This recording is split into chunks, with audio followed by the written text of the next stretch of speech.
So hello everyone, कैसे हो आप लोग? आई होप आप लोग अच्छे होंगे। तो welcome to the fifth video of this series. तो आई होप कि आप लोगों ने पहले के 4 वीडियोस देख रखे होंगे, क्योंकि वो चारों वीडियो बहुत इंपॉर्टेंट है। अगर आप लोगों को वो समझ आया होगा तभी आप फिफ्थ वीडियो की तरफ आना। तो मैं आपको एक बार क्विक रिवीजन करा देता हूँ कि कौन से एपिसोड्स में क्या-क्या इंपॉर्टेंट था, ठीक है? तो एपिसोड 1 में सबसे ज़्यादा इम्पोर्टेंट था वो हमने जो कन्फर्मेशंस देखी थी, जैसे कि एंगल्फिंग कैंडल क्या होती है, फिर मॉर्निंग स्टार क्या होता है, फिर बेरिश एंगल्फिंग, फिर इवनिंग स्टार, ये सब चीज़ें एपिसोड 1 में सबसे ज़्यादा इम्पोर्टेंट थी, ठीक है? फिर सेकंड साइकोलॉजी ऑफ कैंडल बहुत ज़्यादा इम्पोर्टेंट था फर्स्ट एपिसोड में, कि आपको पता होना चाहिए कि ये कैंडल कैसी है, ज़्यादा बुलिश है, बेयरिश है या फिर डोजी टाइप है या फिर इंडिसीजन कैंडल है, ये सब आपको चीज़ें पता होनी चाहिए। फिर सेकंड एपिसोड से आप लोगों को पता होना चाहिए कि मार्केट बुलिश है या बेयरिश है, मतलब हायर हाई फॉर्मेशन आपको पता होना चाहिए, लोअर लो फॉर्मेशन आपको पता होना चाहिए। तो ये सब चीज़ें आपको पता होनी चाहिए। फिर एपिसोड 3 में इम्पोर्टेंट है कन्फर्म हाई क्या होता है, कन्फर्म लो क्या होता है, फिर break of structure, change of character, ये सारी चीज़ें एपिसोड 3 में सबसे ज़्यादा इम्पोर्टेंट थी। तो आई होप कि आप लोगों को एपिसोड 3 समझ आ गया होगा, क्योंकि अब हमारी जो स्ट्रैटेजी है, वो एपिसोड 3 के अराउंड ही रिवॉल्व करती है। अगर आपको एपिसोड 3 आ गया, तो आई थिंक कि आपको सब आ जाएगा फिर, ठीक है? फिर एपिसोड 4 में हमने फिबोनाची के बारे में पढ़ा कि फिबोनाची कैसे यूज़ करते हैं, फिबोनाची कब यूज़ करते हैं, फिर फिबोनाची के लेवल्स कौन-कौन से होते हैं, ये सब हमने एपिसोड 4 में पढ़ा, ठीक है? तो अगर आपको अगर कोई भी टॉपिक में डाउट हो, तो आप रिस्पेक्टिव एपिसोड में जाके देख सकते हो। तो आज इस एपिसोड में हम पढ़ेंगे about candle flipping theory. Candle flipping theory क्या है, फिर कौन-कौन से लेवल्स को ए प्लस लेवल बोलेंगे, फिर क्या-क्या कन्फर्मेशंस अब वो लेवल पे यूज़ करेंगे। तो चलिए स्टार्ट करते हैं। तो एपिसोड 5 स्टार्ट करने से पहले आपको याद होगा कि मैंने एपिसोड 5 में एक ट्रेड दी थी according to the basic candlestick pattern, ठीक है? तो उसका रिजल्ट क्या रहा, पहले हम वो देख लेते हैं, ठीक है? तो देखो, ये रहा वो ट्रेड मैंने इस दिन दी थी, है ना? ये दिन कि ये एक रेजिस्टेंस था अच्छा वाला, फिर ये एक रेड कैंडल बनी, तो मैंने बोला था आपको कि मैं इधर ट्रेड प्लान करूँगा ऐसे, ये एक ट्रेड प्लान करूँगा और ये मेरा जो होगा वो स्टॉप लॉस होगा ऐसे इसके ऊपर कहीं पे, और मेरा जो टारगेट होगा वो ये लिक्विडिटी एरिया पे होगा। देखो, तो मैंने जो रियल एग्ज़िट पोज़ीशन की थी वो मैंने इसके अराउंड कर दी थी। ये 4 आवर की कैंडल जब ऐसे क्लोज़ हुई ना, तो मैंने इधर क्लोज़ कर दी थी, क्योंकि मुझे लगा कि ये लिक्विडिटी स्वीप हो गई है, अब ऊपर जा सकता है। तो ऊपर गया भी मार्केट पर, फिर से नीचे आया। तो आप समझ सकते हो कि देखो ये कितनी सिंपल ट्रेड थी, सिर्फ़ और सिर्फ़ कैंडलस्टिक पैटर्न के ऊपर थी, कि रेजिस्टेंस को ब्रेक नहीं कर पा रही थी कैंडल, इसीलिए मैंने सेल साइड ट्रेड ली, ये सिर्फ़ एक बेयरिश एंगल्फिंग कैंडल के ऊपर। तो आप में से काफ़ी लोग ट्रेडिंग को ऐसा ही समझते हो कि मतलब ट्रेडिंग बहुत हार्ड है, कुछ उसमें हिडन कॉन्सेप्ट्स लगते हैं, लेकिन ऐसा कुछ भी नहीं है। ये देखो कितना सिंपल कॉन्सेप्ट है, ये 2 साल के बच्चे को भी समझ आ जाएगा ये कॉन्सेप्ट, कि ये रेजिस्टेंस को ये 4 कैंडल ब्रेक नहीं कर पा रही थी 4 आवर की, और एक बेयरिश एंगल्फिंग कैंडल बनी तो सेल साइड ट्रेड ले ली। तो मतलब बहुत ईज़ी है। अभी देखो, अभी मैं ये ट्रेड को इधर तक होल्ड कर सकता था, ठीक है? लेकिन मैंने नहीं की, क्यों? क्योंकि मेरे अंदर वो मतलब साइकोलॉजिकल प्रॉब्लम बोल सकते हैं, कि मेरे अंदर थोड़ा साइकोलॉजिकल प्रॉब्लम था, इसीलिए मैंने वो ट्रेड क्लोज़ कर दी ऐसा, इधर ही क्लोज़ कर दी, बाकी मैं इधर तक होल्ड कर सकता था, ठीक है? तो ये था सब था ट्रेड के बारे में। अब हम चलते हैं लर्निंग के ऊपर, ठीक है? स्टार्ट करने से पहले मैं मेरा एक और ट्रेड लॉजिक बताता हूँ आपको, ठीक है? तो मेरा एक और ट्रेड लॉजिक ये है कि देखो, आज सुबह मैंने इधर से बाइंग कैच की थी, ठीक है? तो आज सुबह जब मैंने इधर से बाइंग कैच की, तो मुझे लगा कि ये बहुत ऊपर जाएगा, लेकिन वो ऊपर नहीं गया। अब देखते हैं इसके पीछे का रीज़न। अभी मैंने एक और ट्रेड प्लान की है सेलिंग की, तो उसका रीज़न देखते हैं, ठीक है? तो रीज़न ये है कि अभी ये एक रेजिस्टेंस एरिया है, ठीक है? और इतनी बड़ी बुलिश एंगल्फिंग बनी, इतनी बड़ी बुलिश कैंडल बनी, तो नेक्स्ट कैंडल में मेरे हिसाब से इतनी बड़ी बुलिश बननी चाहिए थी, क्योंकि बुलिश प्रेशर बहुत ज़्यादा था। लेकिन नेक्स्ट 4 आवर की कैंडल ऐसे डोजी टाइप बहुत छोटी बनी। देखो ये कितनी छोटी कैंडल है, जो प्रीवियस 4 आवर की कैंडल है वो कितनी बड़ी है। ऐसी मेरे हिसाब से 5 कैंडल आ जाएगी इस कैंडल के अंदर। तो मुझे लगता है कि कहीं न कहीं इधर बाइंग प्रेशर खत्म हो गया है और सेलिंग प्रेशर स्टार्ट हो गया है, ठीक है? तो इसी वजह से मैंने इधर की तरह एंटर लिया था, जैसे ये लो ब्रेक हुआ इसका, तो मैंने एंट्री ली थी और एसएल ये है, और मेरा जो टारगेट है इसमें ये पॉइंट है, ठीक है? तो ये एकदम सिंपल लॉजिक है ट्रेड का। देखा क्या लॉजिक क्या है? सबसे पहले ये रेजिस्टेंस एरिया के पास है, ठीक है? रेजिस्टेंस एरिया भी है, प्लस ये कोई एक ऐसा लेवल है, मतलब वो लिक्विडिटी वाला लेवल है, ठीक है? तो ये लेवल बहुत सारे हैं इधर, और दूसरा रीज़न क्या है सेलिंग का, कि बाइंग का प्रेशर कम हो गया, ठीक है? अब देखो सेलिंग के लिए रीज़न्स क्या-क्या होने चाहिए? या तो सपोर्ट या तो रेजिस्टेंस होना चाहिए उधर। या तो फिर हम स्ट्रक्चर मार्किंग के हिसाब से उधर ब्रेकआउट स्ट्रक्चर होना चाहिए या ए प्लस लेवल होना चाहिए। ये सारे रीज़न्स होने चाहिए, ठीक है? तो सबसे पहले में एक रेजिस्टेंस लेवल था, डन है। उसके बाद मैंने देखा कि बाइंग प्रेशर जो है वो स्लो हो गया। अभी ऐसा थोड़ी है ना कि बाइंग प्रेशर बढ़ा, फिर धीरे-धीरे स्लो होगा ना, ऐसे धीरे-धीरे स्लो होगा बाइंग प्रेशर। ऐसा थोड़ी ना होगा कि पहले बढ़ा, फिर एकदम ज़ीरो हो गया बाइंग प्रेशर। अगर ऐसा हो गया तो मतलब सेलर्स आ गए मार्केट में, समझ गए? तो ये 2 सिंपल रीज़न्स थे सेलिंग करने के लिए, तो मैंने इधर सेल किया है और इसका मेरा ऊपर का स्टॉप लॉस है और मेरा टारगेट ये है। ठीक है? तो अब एक बार आरआर रख के देख देख लेते हैं कि 1:2 है या 1:1 ही है। क्योंकि आई डोंट ट्रेड ऑन मतलब risk to reward basis, I trade on accuracy. मतलब मैं ऐसे ही करता हूँ कि मैं अगर 10 ट्रेड लूँ तो मेरा एट लीस्ट मेरी हाँ 9 ट्रेड राइट जाए, तो मेरा ये है ट्रेड का लॉजिक। ये भी देखते हैं कि ये टारगेट हिट करेगी या नहीं, ठीक है? तो आज आप डेट नोटिस कर लो, डेट क्या है? 29 नवंबर है, ठीक है? नवंबर ही है ना? नहीं अक्टूबर, 29 अक्टूबर है। तो लेट्स सी कि ये टारगेट हिट करती है या फिर बीच में से कहीं पे ही ऊपर चली जाती है। वैसे मैं मोस्टली ये पॉइंट पे एग्ज़िट कर दूँगा अगर मुझे रिवर्सल इधर मिला तो। मतलब अगर इधर रिवर्सल नहीं मिला मुझे तो मैं इधर तक होल्ड करूँगा। डन है? मतलब रिवर्सल मतलब क्या? अभी रिवर्सल मतलब क्या इधर 1 मिनट में चेंज ऑफ कैरेक्टर हो जाए, तो मैं इधर ही एग्ज़िट कर दूँगा। नहीं अगर 1 मिनट में रिवर्सल नहीं हो तो I will hold till here.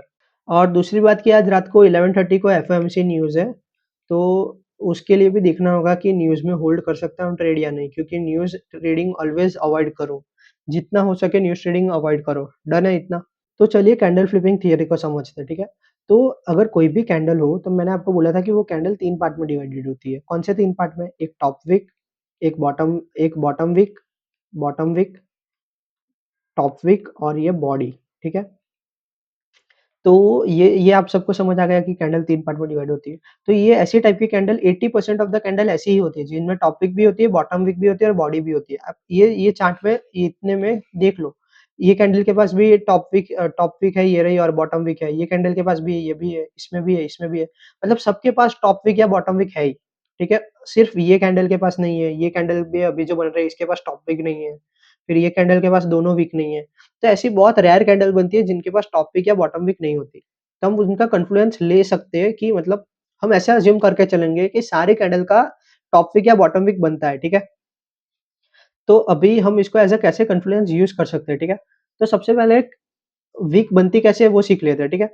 Suppose करो ये ग्रीन कैंडल है, ऐसे, तो ओपन इधर हुई होगी, ये लो पॉइंट होगा, ये क्लोज़ पॉइंट होगा और ये हाई पॉइंट होगा, ठीक है? तो अब इसी की मार्किंग कर देते हैं हम एक बार, ये इधर, ये इधर, ये इधर और ये इधर, ठीक है?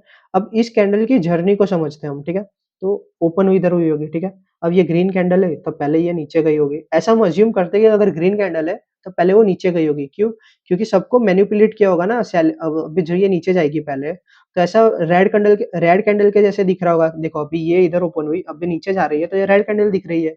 पर जब भी ये ऐसे ऊपर चली जाएगी इधर से, तो ये ग्रीन कैंडल बन जाएगी ना ऐसे। बस वैसे ही अगर ये नीचे जा रही होगी, तो ये रेड कैंडल दिख रही होगी। तो जो भी इम्पेशेंट ट्रेडर होंगे, उनको क्या लग रहा होगा कि ये तो रेड कैंडल है, चलो सेल करते हैं, ठीक है? पर वो क्या करेगा, इधर तक वीक मारेगा, ये लो पॉइंट तक, फिर ऊपर चला जाएगा। सबके ऐसे ले लेगा, जितने भी सेलर्स हैं, सबका ऐसे ले लेगा, फिर ऐसे आके क्लोज़ कर देगा। डन है? इसीलिए मैं बोलता हूँ कि ऑलवेज़ कैंडल क्लोजिंग का वेट करा करो। ये कैंडल जब क्लोज़ होती है ना, तभी हमें पता चलता है कि रियल इंटेंशन क्या है कैंडल का। कोई भी रनिंग कैंडल में हमें पता नहीं लग सकता कि ये कैंडल कैसी बनेगी। जैसे अभी ये कैंडल का ही एग्ज़ाम्पल ले लो। अभी ये कैंडल दिखने में तो अभी रेड दिख रही है, ठीक है? लेकिन क्या पता ये ऐसे नीचे वीक देके अभी ऊपर ऐसे आ जाए और ये ऐसे ग्रीन कैंडल में क्लोज़ हो जाए, ऐसे। अभी नहीं पता ना हमें, अभी तो रनिंग कैंडल है, इसीलिए हमें ऐसा लग रहा है रेड है, सेल कर लो, सेल कर लो, सेल कर लो। लेकिन हम कभी भी ऐसा अज़्यूम नहीं कर सकते रनिंग कैंडल में कि ये ऐसे ही बनेगी ऐसा। मैं अज़्यूम नहीं कर सकता, ठीक है? तो ये बात समझ गए? अभी हम इसको एज़ अ कॉन्फ्लुएंस कैसे यूज़ करेंगे वो देखते हैं सबसे पहले। तो सबसे समझो कि ये कोई बाइंग लेवल है, ये वाला बाइंग लेवल है, ठीक है? और एक रेड कैंडल आई और रेड कैंडल ऐसे क्लोज़ हो गई इधर, ठीक है? ऐसे। तो जो नेक्स्ट कैंडल होगी, तो वो इधर ओपन होगी। अभी वो अभी सपोज़ करो उसने कि टॉप विक नहीं है, ठीक है? तो अभी वो नीचे जा रही है, नीचे जा रही है, नीचे जा रही है, फिर इधर इधर टैप हो गया, ठीक है? अभी इधर टैप हो गया, तो और हमने जब ये जो रनिंग कैंडल होगी, वो रनिंग कैंडल जब ऐसे करके इधर टैप हो गई और हमारे बाइंग लेवल पे टैप हुई, तो हमने देखा भाई ये कैंडल की तो टॉप विक है ही नहीं और हमने क्या सीखा है कि 80% ऑफ द कैंडल्स की टॉप विक और बॉटम विक दोनों होती है। तो हम क्या समझेंगे अच्छा इसकी टॉपिक नहीं है मतलब अभी क्या करेगा ये ऊपर जाएगा ऐसे-ऐसे, फिर ये नीचे ऐसे-ऐसे क्लोज़ होगा तो ये कैंडल कुछ ऐसे ही क्लोज़ होगी क्योंकि पहले इसने बॉटम विक दी है फिर ये टॉप विक देगी, ऐसा। समझे आप अभी? आई होप आप लोग समझे होंगे कि ये जब इधर से नीचे जाएगा, फिर ऐसे ऊपर जाएगा तो इसकी बॉटम विक कंप्लीट हो गई ना। अभी ये टॉप विक देगी और टॉप विक कैसे देगी कि अभी ऊपर-ऊपर क्लोज़ ऊपर गई फिर इधर नीचे आके इधर क्लोज़ कर दिया मतलब इधर ओपन हुआ और इधर क्लोज़ हुआ। तो ये जो कैंडल बनी ऐसे वो ग्रीन कलर की ऐसी बनी होगी। तो ये हमने कॉन्फ्लुएंस के तरह कैसे लिया कि इसकी कोई टॉप विक नहीं थी पहले मतलब ये ऐसी कैंडल थी कि बिना टॉप विक के नीचे आई, अब नीचे आ गई, अब जैसे ही ये अपने बाइंग लेवल को जैसे ये अपना एक बाइंग लेवल होता है, ठीक है? तो जैसे ही ये अपने बाइंग लेवल को टैप करेगी, तो मैं क्या देखूँगा अच्छा इसकी टॉप विक नहीं है, तो ये ऊपर जाके ऐसे कैंडल बन सकती है क्योंकि इसकी टॉप विक नहीं है। हुँ, क्यों टॉप विक नहीं है तो ऊपर क्यों जाएगी? क्योंकि 80% ऑफ द कैंडल की दोनों विक होती है। ये लॉजिक के बेसिस पे मैंने ऐसा गैस किया। हम ऐसे रियल का एग्ज़ाम्पल ले लेते हैं, जैसे ये जो रेड कैंडल है, अज़्यूम करो कि ये जो रेड कैंडल है ना, वो ऐसे क्लोज़ हो गई, ऐसे, ठीक है? अब ये मेरा बाइंग लेवल है ये वाला, क्योंकि ये सपोर्ट है, ठीक है? तो अब ग्रीन कैंडल इधर ओपन हुई इधर, नीचे गई, नीचे गई, नीचे गई। अभी जब ये इधर आई तो मैंने देखा भई इसकी तो टॉप विक ही नहीं है। अगर टॉप विक होती तो वो ऐसे होती ना टॉप विक, ऐसे। पर मैंने देखा इसकी टॉप विक ही नहीं है और ये रेड कैंडल बनी हुई है ऐसे रेड कैंडल। तो मैंने देखा भाई इसकी टॉप विक नहीं है, चलो इधर से बाय करते हैं, जब वो टॉप विक देगी तब मैं इधर एग्ज़िट कर दूँगा क्योंकि मेरा अच्छा ट्रेड बन जाएगा ना तब तक। हाँ, तो बस वही लॉजिक है कि एक टॉप विक नहीं है ना इसकी, इसने ऊपर विक नहीं दी है, तो ये विक दे सकती है, इसीलिए मैंने इधर से बाय किया। तो ये एक कॉन्फ्लुएंस हो जाता है। अगर इधर वीक होती इसकी टॉप विक तो मैं थोड़ा ऐसे डरता, क्यों? क्योंकि जब इसने टॉप विक दे दिया और ये कैंडल ऐसे रेड बन रही है, तो मुझे ऐसा लगता है कि चलो टॉप विक तो दे दी है, तो अभी ये बॉटम विक देने नीचे आ रही होगी और ये ऐसे रेड कैंडल क्लोज़ हो जाएगी ऐसा। अभी इसके 2 सिनेरियोज़ बनते हैं, ठीक है? अभी सपोज़ करो ये ऐसे कैंडल क्लोज़ हो गई और जब जब सेकंड जो ग्रीन कैंडल होगी, वो अगर ऐसे नीचे आई और उसकी टॉप विक नहीं हुई ना, तो हम इधर से बाय प्लान कर सकते हैं ऐसे। ठीक है, डन है।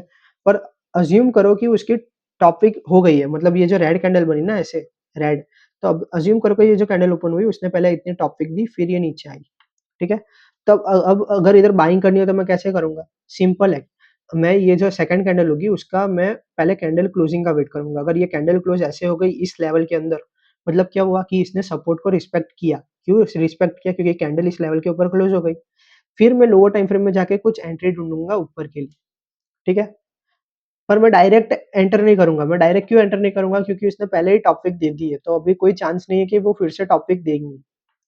डन है। सेम रेड रेड कैंडल के लिए भी सेम है, अगर ये मेरा कोई रेजिस्टेंस लेवल है, ठीक है? और इधर आके ऐसे ग्रीन कैंडल क्लोज़ हो गई, तो मैं अज़्यूम करूँगा कि पहले जो ये जो कैंडल है ना, वो पहले ऐसे ऊपर टॉपिक दे विदाउट बॉटम विक, मतलब बॉटम विक नहीं होनी चाहिए उसकी, तो बॉटम विक नहीं होगी तो मैं ऐसा अज़्यूम करूँगा कि चलो इधर से सेल करते हैं, फिर ये बॉटम विक लग जाएगी ऐसा। डन है।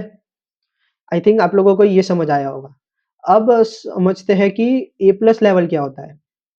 अब देखो, कितने टाइप्स के लेवल है अपने पास वो देख लेते हैं पहले।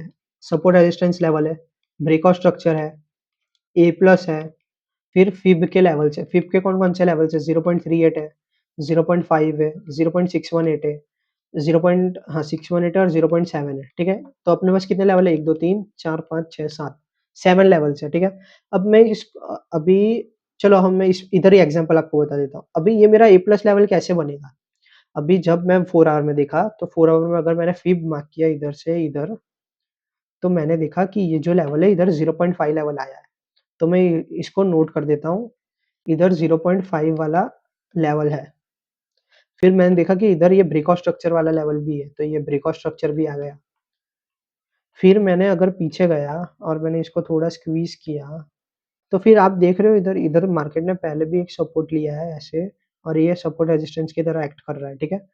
तो फिर मैंने ये भी देखा कि ये एक सपोर्ट रेजिस्टेंस वाला लेवल भी है। ये जो लेवल है, ये वाला, ये जो लेवल है, ये सपोर्ट रेजिस्टेंस वाला लेवल भी है। तो ये सपोर्ट रेजिस्टेंस भी है, ठीक है? ये सब तो हो गया 4 आवर में। अभी मैं लोअर टाइम फ्रेम में जाऊँ जैसे 1 आवर। अभी 1 आवर में हम देखेंगे तो ये अपना ए प्लस लेवल भी है। तो 1 आवर में देखोगे, तो 1 आवर में देखा कि ये रहा। ये अपना ए प्लस लेवल भी है। ये ऐसे नीचे गया, तो ये जो लेवल हुआ ना ये वाला, इधर ए प्लस लेवल है। तो मैंने इसको देखा कि ए प्लस लेवल भी है। अभी आप देखो कि एक ही लेवल पे इतना सारा कन्फ्लुएंस बन रहा है, तो ये मेरा ए प्लस लेवल क्यों नहीं होगा? अगर एक ही लेवल पे इतने सारे सेलिंग के रीज़न हैं और सबसे अच्छा रीज़न क्या है पता है? इधर इतनी मल्टीपल 1 आवर की डोजीज़ बनी है। ये देखो डोजीज़ देखो, सेम टू सेम पहले वाली ट्रेड का लॉजिक लग गया, सेम लॉजिक कि इधर देखो एक 1 आवर की कैंडल, दूसरी, तीसरी, चौथी, 4 1 आवर की कैंडल मतलब 4 आवर से मार्केट इधर कंसोलिडेट कर रहा था, उसके बाद एक बेयरिश एंगल्फिंग आई। तो ये भी एक फिफ्थ रीज़न हो गया ना, तो ये सिंपल रीज़न्स की वज़ह से मैंने सेल कर दिया और देखो मुझे कितना अच्छा टारगेट मिल रहा है। तो ट्रेडिंग बहुत ही सिंपल है, आपको बस जो मैंने सिखाया है वो समझो और मार्केट में देखो क्या हो रहा है।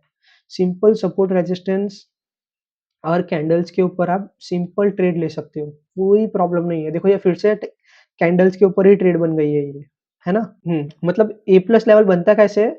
जिधर मल्टीपल लेवल कोइंसाइड कर रहे हो, तब वो ए प्लस लेवल बनता है। फिर ये कन्फर्म इसको हम एज़ अ कन्फर्मेशन देख सकते हैं कि मल्टीपल डोजीज़ हो रही है मतलब इधर बायर्स और सेलर लड़ाई कर रहे हैं कि मैं ऊपर जाऊँगा, मैं नीचे जाऊँगा, मैं ऊपर जाऊँगा ऐसे। डन है इतना।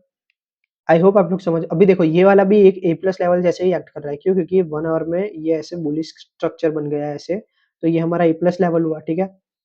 ये ए प्लस अलग है मतलब ये ए प्लस लेवल ऐसे अलग है और वो ए प्लस लेवल वो अलग है। मतलब 2 ए प्लस मैंने सिखाया ना, एक मैंने सिखाया अकॉर्डिंग टू द स्ट्रक्चर ये ए प्लस लेवल हो गया। पर सारे ये वाले ए प्लस लेवल ए प्लस नहीं होते और ये वाला ए प्लस सेटअप अलग है, ठीक है? आई होप आप लोगों को समझ आया होगा। हाँ, तो ये एक सबसे पहले ये वाला लेवल हो गया। फिर 4 आवर में हमने देखा कि ये तो अच्छा सपोर्ट एरिया है। फिर अगर इसी को मैं एक्सटेंड करूँ तो ये सपोर्ट रेजिस्टेंस बन गया सेम देखो। तो ये भी एक अच्छा लेवल है। तो हम इधर से बाई देख सकते हैं। और मैंने इसका रीज़न भी बता दिया कि कैसे-कैसे बाई दिखेंगे। अगर ये रेड कैंडल ऐसे क्लोज़ हुई, ये जो रेड कैंडल है ऐसे क्लोज़ हुई और जो नेक्स्ट कैंडल है वो ऐसे डायरेक्टली नीचे आ गई विदाउट गिविंग टॉप विक तो मैं डायरेक्टली बाई कर लूँगा ऊपर के लिए। और अगर उसने टॉप विक दे दी ऐसे तो मैं कैंडल क्लोजिंग का वेट करूँगा क्योंकि उसने पहले ऑलरेडी टॉप विक दे दी है, तो फिर वो नीचे ही जाएगी। फिर मैं कैंडल क्लोजिंग का वेट करूँगा, अगर कैंडल क्लोज़ ये लेवल के ऊपर हुई तो I will definitely take a buying position from here. अगर वो उसके नीचे क्लोज़ हो गई ऐसे, मतलब आई विल स्टॉप मैं फिर फर्दर कन्फर्मेशंस देखूँगा बाइंग के लिए। या तो मैं बाइंग करूँगा ही नहीं क्योंकि उसने रेजिस्टेंस को ब्रेक कर दिया है। अभी हम कन्फर्मेशंस के बारे में बात करते हैं। देखो, कन्फर्मेशंस के लिए मैं मेनली 3 चीज़ें ही यूज़ करता हूँ और आप भी ये तीनों चीज़ें ही यूज़ करो, उसके अलावा कुछ यूज़ मत करो। मैंने देखा है कि लोग हेड एंड शोल्डर यूज़ करते हैं, फिर डबल टॉप, डबल बॉटम ये सब चीज़ें यूज़ करते हैं। कोई कोई मतलब नहीं है ये चीज़ें यूज़ करने का। हाँ, मैं कभी-कभी डबल टॉप या डबल बॉटम यूज़ कर देता हूँ, पर मैं हेड एंड शोल्डर और बाकी जो भी मतलब पैटर्न्स होते हैं ना, मैं तो यूज़ नहीं करता हूँ। आई स्ट्रिक्टली मतलब अवॉइड यूजिंग दोज़ पैटर्न्स। तो अभी सबसे पहले देखते हैं हम लोग कन्फर्मेशंस हाँ। तो multiple dojis can be one good confirmation multiple doji.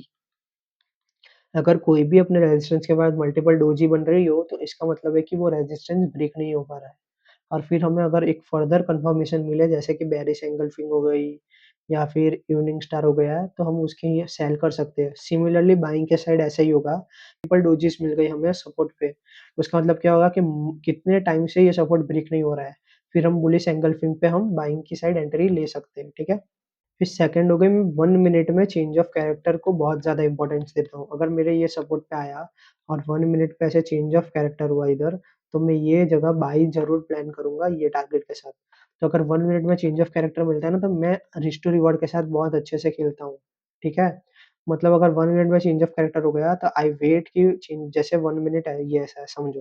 फिर ये ऊपर गया, इधर चेंज ऑफ कैरेक्टर हो गया, बाइंग का साइड। तो मैं ये फिर भी यूज़ करूँगा ऐसे और मैं देखूँगा कि ये ऐसे नीचे चली गई। हाँ, फिर मैं देखूँगा कि भई ये गोल्डन ज़ोन के पास मेरे को अच्छी एंट्री मिले, फिर मैं इसको मतलब जहाँ तक मेरा जो रेजिस्टेंस एरिया है, वहाँ तक मैं टारगेट रखता हूँ। तो 1 मिनट में मैं जो भी एंट्रीज़ प्लान करता हूँ ना, उसका रिस्क टू रिवॉर्ड बहुत अच्छा रहता है। डन। फिर एक 1 मिनट हो गया, एक डोजी हो गई और एक कैंडल क्लोजिंग भी मतलब एक अच्छा कन्फर्मेशन होता है। हाँ, सपोज़ करो कि ये एक रेड कैंडल है ना, तो ये रेड कैंडल अगर इधर आके पूरी इधर आके क्लोज़ कर दे, तो मैं डेफ़िनेटली एक इधर से बाइंग एंट्री मतलब ले सकता हूँ इसके एसएल के साथ और एसएल बहुत बड़ा हो जाएगा।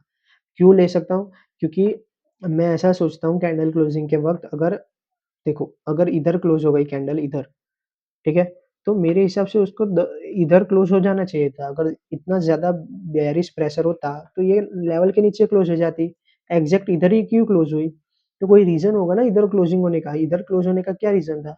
कि भाई प्रेशर नहीं है, सेलर्स के पास प्रेशर नहीं है कि वो लेवल को ब्रेक कर पाते, इसीलिए इधर क्लोज हो गई। समझे आप लोग? अगर प्रेशर होता तो वो इसके नीचे क्लोज करती, तो मैं अवॉइड कर देता ट्रेड को। लेकिन अगर इधर क्लोज हुई है तो कोई तो रीज़न होगा ना। मतलब देखो, हायर टाइम फ्रेम की सारी कैंडल का कोई ना कोई रीज़न होता है क्लोजिंग का, ठीक है? 1 आवर और 4 आवर की बात कर रहा हूँ मैं, कि 1 आवर, 4 आवर और डेली, ये तीनों कैंडल की क्लोजिंग ऑलवेज़ मैटर करती है। अभी ये 4 आवर की कैंडल इधर ही क्यों क्लोज़ हुई? ऊपर क्यों नहीं हुई? क्योंकि बायर्स में दम नहीं था। देखा? आप लाइव ट्रेड देख ही सकते हो, ठीक है?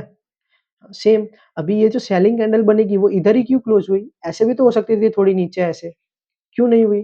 क्योंकि सेलर्स में दम नहीं था ये लेवल तोड़ने का, तो मैं ये लेवल पे बाइंग ले सकता हूँ, ठीक है? तो एक और बार रिवीजन करते हैं। एक डोजीज़ हो गई, डोजीज़, एक डोजी से काम नहीं चलता है, मल्टीपल डोजीज़ होनी चाहिए, ठीक है? फिर ओपनिंग क्लोजिंग हो गई, ओपनिंग या कैंडल की क्लोजिंग बहुत ज़्यादा इंपॉर्टेंट होती है। फिर क्या होता है? फिर क्या बोला था मैंने? 1 मिनट में चेंज ऑफ कैरेक्टर। हाँ, बस ये 3 ही बहुत ज़्यादा वो होती है आई गेस, एंट्रीज़ के लिए मैं ये 3 प्रेफ़र करता हूँ। हाँ, मैं एंट्रीज़ के लिए ये 3 चीज़ें ही प्रेफ़र करता हूँ। आई डोंट थिंक कि मैं इसके अलावा कुछ और प्रेफ़र करता हूँ एंट्रीज़ के लिए। तो आई होप आप लोगों को आज का लेक्चर समझ आया होगा। मतलब आज के लेक्चर में तो ऐसा कुछ था नहीं, सिर्फ़ कैंडल फ्लिपिंग थियरी थी कि अगर ग्रीन कैंडल होगी तो वो पहले बॉटम विक देगी, फिर ऊपर जाएगी, फिर टॉप विक देगी, ऐसा। डन है? फिर अगर रेड कैंडल हो तो पहले टॉप विक देगी, फिर नीचे जाके बॉटम विक देगी, ऐसा। पहले टॉप विक क्यों देगी? ताकि सबको मैनिपुलेट करे कि बाइंग आ रही है, बाइंग आ रही है। फिर वो सारे बायर्स का स्टॉप लॉस लेके नीचे क्लोजिंग दे देगी, इसीलिए। ये सब रीज़न्स है, बेसिक है। अगर आपको कोई भी डाउट हो तो do ask me in comment section, I will definitely reply you. और जैसा कि मैंने बोला कि सब चीज़ों पे बैक टेस्टिंग करो। अभी आज के लेक्चर में क्या बैक टेस्ट कर सकते हो कि ये वाला कॉन्सेप्ट देख सकते हो कि जहाँ पे भी मल्टीपल डोजेस बनी, उसके बाद जो भी एंगल्फिंग कैंडल बनी है, तो उस डायरेक्शन में रैली आई है या नहीं आई है, ठीक है? अब डोजेस भी सही तरह से होनी चाहिए। देखो, एक ही एग्ज़ाम्पल इधर मिला मुझे कि ये देखो, इधर ये डोजीस बनी है, 2 डोजी बनी है, फिर बेयरिश एंगल्फिंग बनी है, फिर बुलिश एंगल्फिंग बनी है। तो किसी को भी लगेगा इधर बाइंग होगा, पर सेलिंग आ गई, है ना? तो अब ये चीज़ों को एनालाइज़ करो। देखो, इधर डोजी बनी, फिर ये इवनिंग स्टार पैटर्न बना, इधर evening star pattern, pure evening star pattern है। तो इधर से सेलिंग आ गई। तो ये सब चीज़ें हैं जो हमें नोट डाउन करनी चाहिए। मतलब ये अगर आप एक टॉपिक के ऊपर 10 घंटे लगाओगे तभी आप प्रॉफिटेबल बन सकते हो, वरना कोई फ़ायदा नहीं है लेक्चर्स देखने का, कोई फ़ायदा नहीं है। ठीक है? आई होप आप लोग समझ गए होंगे। तो that was it for lecture 5th। Lecture 6th में हम सीखेंगे स्टॉप लॉस कहाँ रखना है और लिक्विडिटीज़ के बारे में सीखेंगे, लिक्विडिटीज़। ठीक है? Done for the day. Thank you.